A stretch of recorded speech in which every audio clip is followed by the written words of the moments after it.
Okay, let's take a look at a couple more factoring problems. And if you want the worksheets for these, there's like 60 problems that you can practice. And if you go to Teachers Pay Teachers and search Mom 8125, you'll find it'll pull up the worksheet. But anyway, let's practice a couple. So factoring completely means unmultiply. Okay, we're going backwards. When you factor, you go backwards. You break it into two things that are multiplied or more. So I look at this. I have x squared minus 6xy. There's only two terms. And what we're going to do is we're kind of going to cheat. We're not going to factor. We're going to look at the answers, and we're going to multiply these together until we find the one that equals this. Now, I know that if I multiply two binomials together, I get 3 or more terms. So that's going to eliminate these two.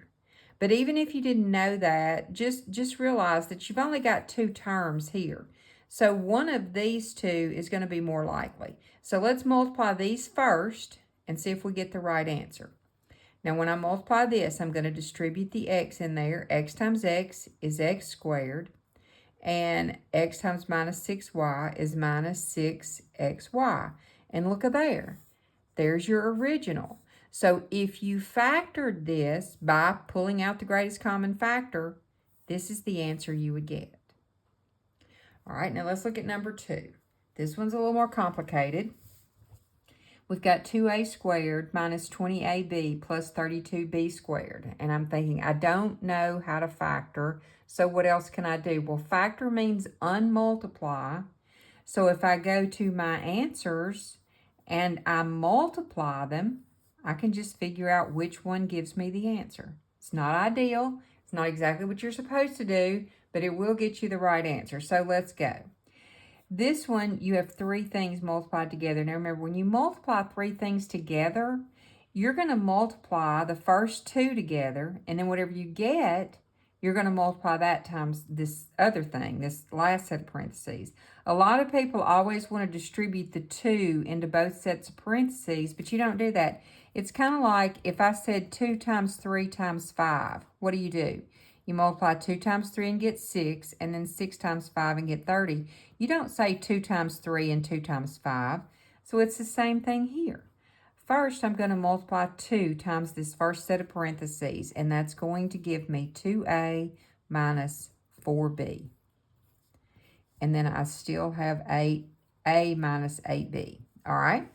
Now we're going to multiply this. You call it foiling or distributing, but you just have to be sure that the first number gets multiplied by both of those, and the second number gets multiplied by both of those. So let's see what we get. 2a times a is 2a to the second. And 2a times 8b is minus 16ab. Remember, put your letters in alphabetical order. All right, minus 4b times a is going to be minus 4ab. And minus 4 times minus 8 is going to be positive 32b squared. Now let's combine this.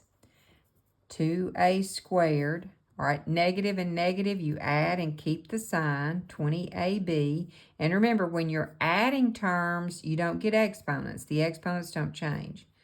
Plus 32b. And we got really lucky there because you see that answer matches your given problem. So if you multiplied all these together, you're not going to get the same answer. You would get the wrong thing. But we fortunately found it on the first go round. But anyway, like I said, I will have some lessons coming up where I show you how to do the factoring. But as far as getting you through the test, if you just multiply your answers and then see which one matches your problem, that should get you the correct answer.